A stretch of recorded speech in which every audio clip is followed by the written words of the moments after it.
Alfred, so we talked about positioning. We know why it's important. But now we want to talk about how do you actually use this information? How do you be number one in your area? All right. Well, number one, I mean, number two is good, but number one's fantastic. Absolutely. And there's like a logarithmic actual change. Like I think number one on Google gets a multiple of what number two does. And I think, like, for example, with ice cream, like I think the most popular ice cream is vanilla, and I think that's maybe like 70% of people want that. Then chocolate is like number two, and that's maybe 20%. It's never stepped. Well, look at horse racing. I mean, the horse who wins, who might be like a nose in front, gets 10 times the prize money. Winner takes all.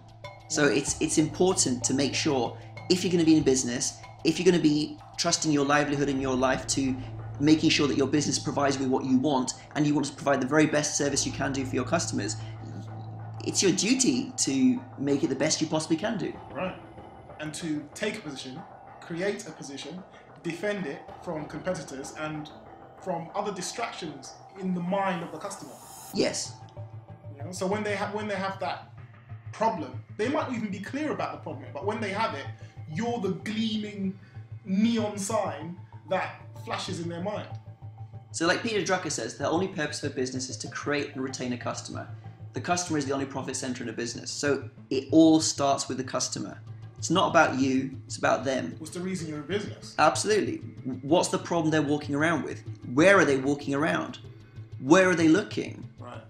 That's where it starts.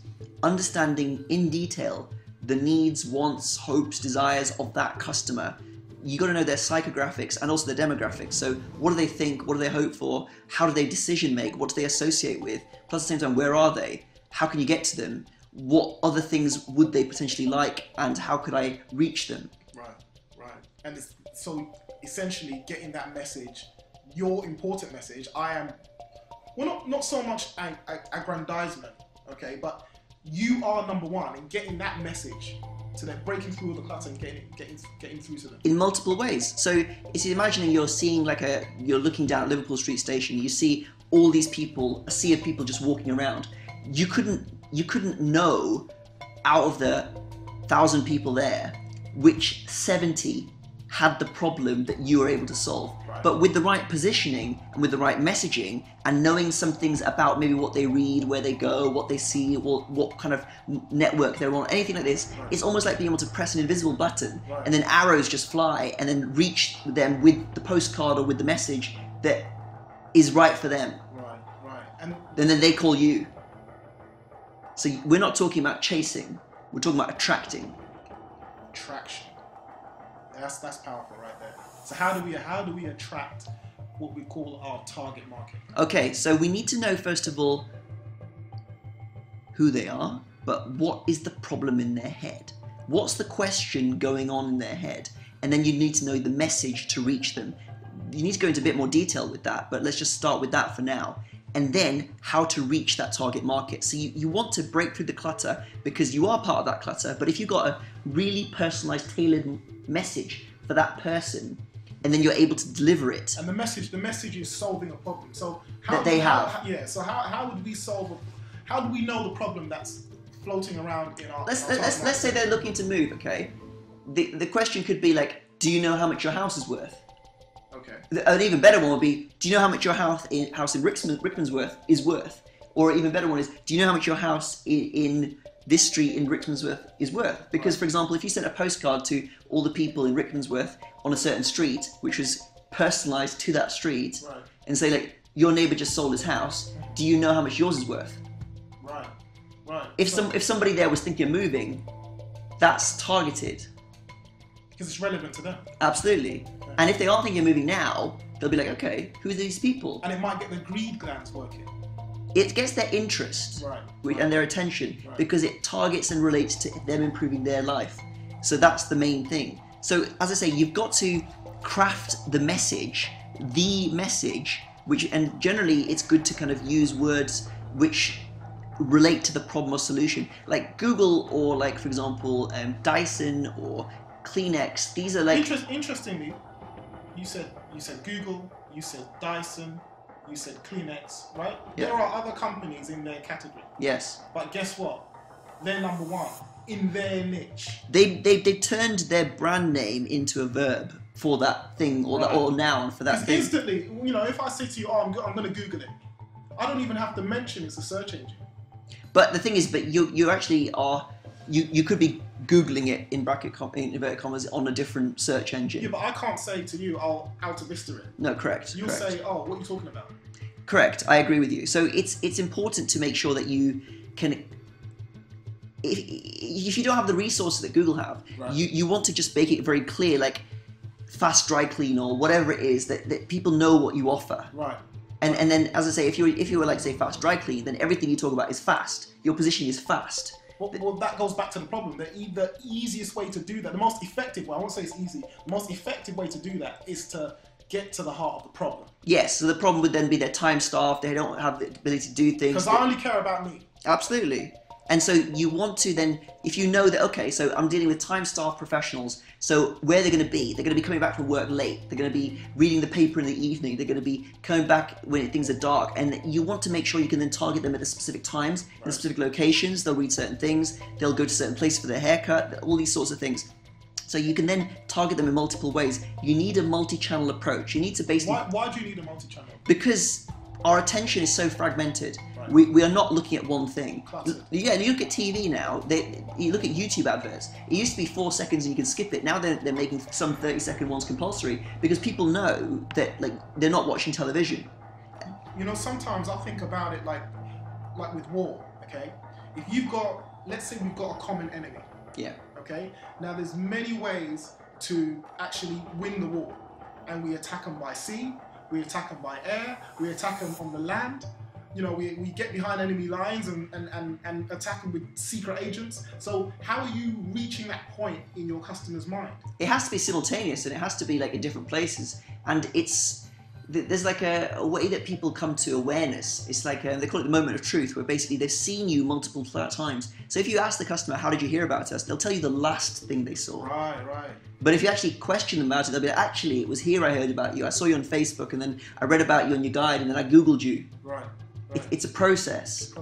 And that's where the consistency comes in. Yes, and that's also knowing all the places there will be. Because imagine, okay, so the people that were trying to target innocent smoothies, innocent smoothies were trying to break into the supermarkets, and they know that to break into Waitrose, Asda, and all this kind of stuff, actually it's like 5 people you need to target. Right. Because they're the buyers. So what they did was they found out where those buyers lived, they bought the billboards within their local areas, and then they therefore surrounded themselves so that they look like a national brand, even though they bought 5 billboards. Fantastic. So then when they call them, they're like, yeah, we've seen your advertising campaign. That will fit well with our national rollout strategy. See, because most people, they get intimidated by marketing or getting their message out there. They think that they've got to do it either big or not do it at all. But you can be on a, just like you said, in a tiny area. Targeting. Right, targeting. It's not about activity for activity's sake. You know, just opening a window and just throwing things out the window. What are the chances of hitting something? Right.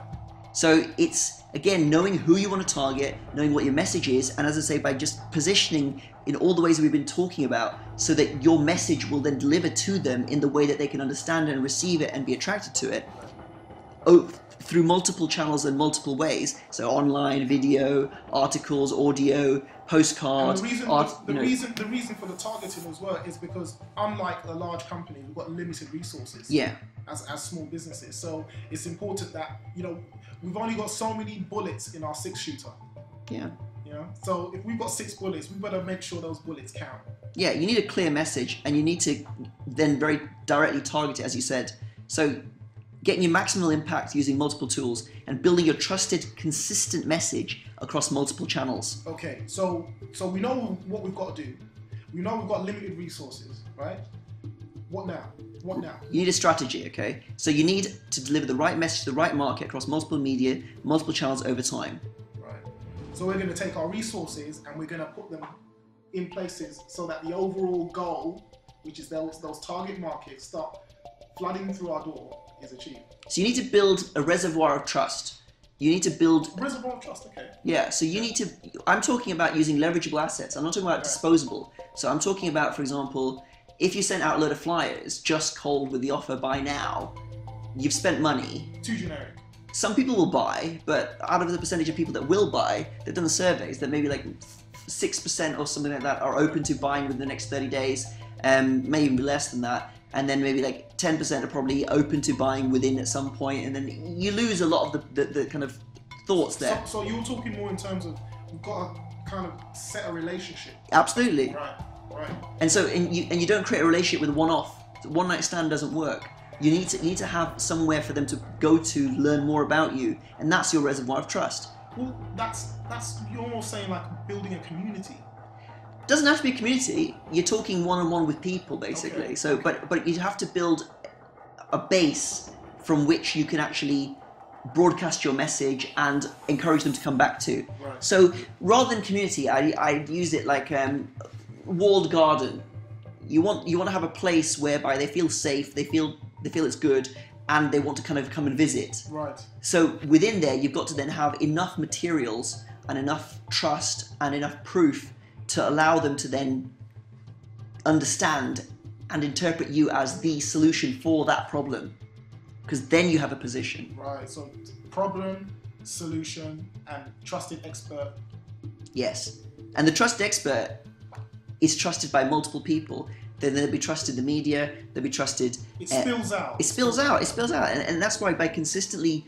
The heart of all of this is you have to authentically be what you say you are. Right. But unfortunately, in this day and age, being that is not enough. But people want an expert. That's the thing. Yes. They want an expert. Life's too busy. You want to know who to trust Right. and how to get there. So what you want to do is communicate clearly over all these different channels. So you want to be making sure that the people that are then looking for the problem, you've got to look at like what else they're looking at for solutions, possible distractions, and make sure you've got messages in those places. You want to see what they're tweeting about. You want to see where they're searching. You want to have all these things and make sure you've got a little nugget or a little... It's kind of like detective work. It is detective work. You know, but at the same time, it's protecting your investment, because if you have clients, you already have clients, customers. Okay, you've got to fence them in some way. They're going to other places. Other places are telling them we've got better advice. You know, trust us. So you kind of have to keep your antenna out and find out where else they're searching, what else they're doing, and their habits change as well. Yeah, and the key thing is understanding why do they want the solution.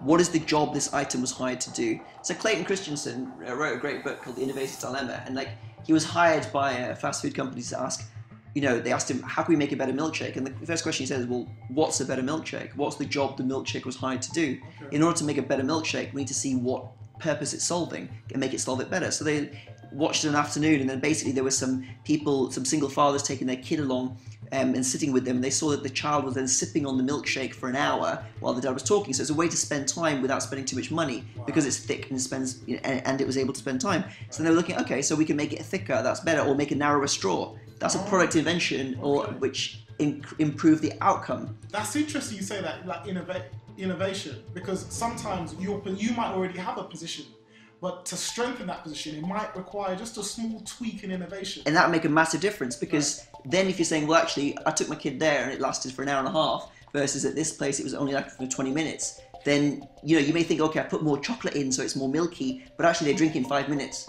Right. So that's not a better milkshake as far as the parent's concerned. And there's other things like commuters.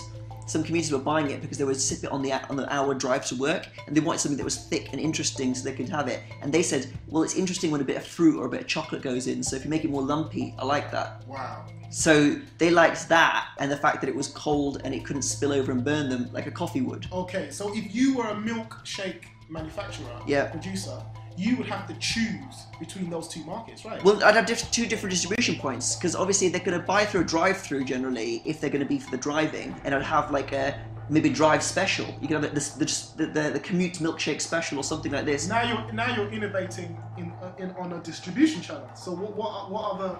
How would you take care of the other market? So the other one, then you would have, like, for example, like you could have another thing which also lasted for an hour. So you could have it. You could call it like the hour treats or something like this, or something like this around the time factor. Oh, so again, if you're truly testing different positions, these are guesses about what someone would buy. But the market would dictate that, right? Exactly. You know how profitable it is. So how easy it is for you to deliver and sustain, maintain. Yeah. So in the absence of a proven customer base which is buying a specific problem, you need to innovate and see what position would be stronger. Right. And it's often a better investment to innovate what you're already doing, because a lot of people they try and invent new things, but very often the solutions are underneath your nose. Yeah, and people just want the fastest, easiest, lowest friction route to their outcome. Right. That's all they want. They don't even actually want to deal with you. They just want the solution done. Right. So how can you eliminate all friction from the activity, all time and hassle? They want that done. And that's where you can actually get this done. So you've got to basically put together a system so that you can communicate succinctly, concisely, and targeted with all of your target market simultaneously every day. Right. Consistency. Goes back to that. Consistency and targeting. That's how to be number one in your area.